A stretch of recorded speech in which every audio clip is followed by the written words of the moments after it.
Bonjour à toutes et à tous. C'était évidemment pour moi important, indispensable d'être ici. Je suis déjà venu malheureusement trop souvent.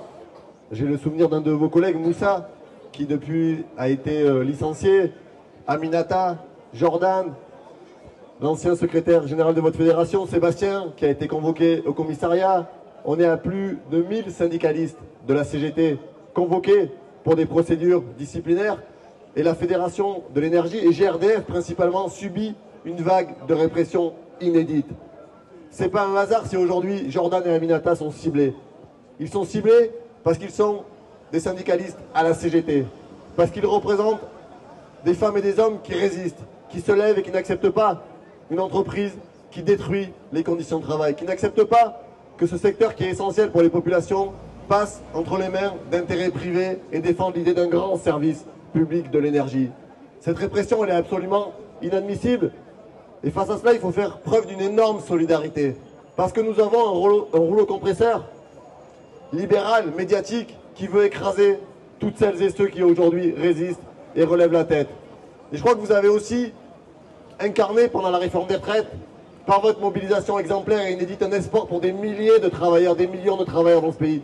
Vous avez été de toutes les batailles. Et aujourd'hui, encore une fois, on veut vous mettre la tête sous l'eau, on veut envoyer un message, ne revendiquez pas, ne vous mobilisez pas, ne faites pas grève, sinon vous allez subir des conséquences terribles qui vont aller jusqu'au renvoi et au licenciement.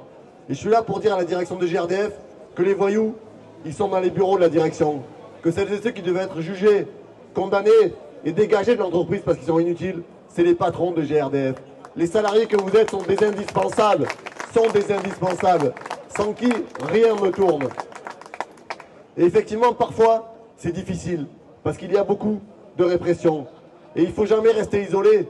Il faut toujours organiser la solidarité autour de celles et ceux qui sont victimes de ces répressions. Parce que face à des gens qui se sentent tout-puissants, notre arme principale, c'est la solidarité. La solidarité de classe, entre des gens qui aujourd'hui font tourner le pays, qui sont celles et ceux qui permettent de produire des dizaines de milliards d'euros de richesse par an, sans qui rien ne serait possible. Et ce que vous subissez, ça s'inscrit aussi dans un contexte de répression qui est organisé au plus haut niveau de l'État. Les décisions qui sont prises aujourd'hui par la direction de l'GRDF, elles sont permises par un pouvoir politique, par Emmanuel Macron, par Gabriel Attal, qui veulent envoyer un message partout dans le pays pour réprimer toutes les mobilisations. Cédric l'a dit, je fais partie d'un groupe parlementaire où on a une présidente de groupe qui a été convoquée au commissariat pour un communiqué de presse pour avoir appelé au cessez-le-feu.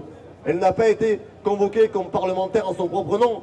Elle a été convoquée au nom des 75 députés, un groupe de 75 députés. C'est la première fois depuis 1945 qu'une présidente de groupe parlementaire est convoquée au commissariat pour s'expliquer.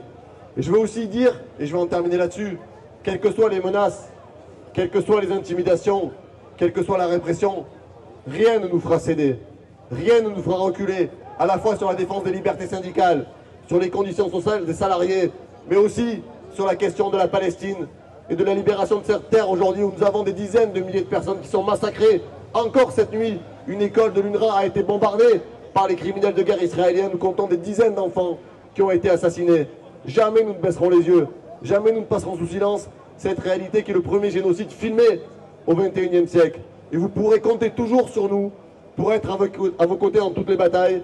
Et à chaque fois qu'il faudra que je revienne ici pour porter la parole de mon groupe parlementaire et dénoncer ce que fait GRDF,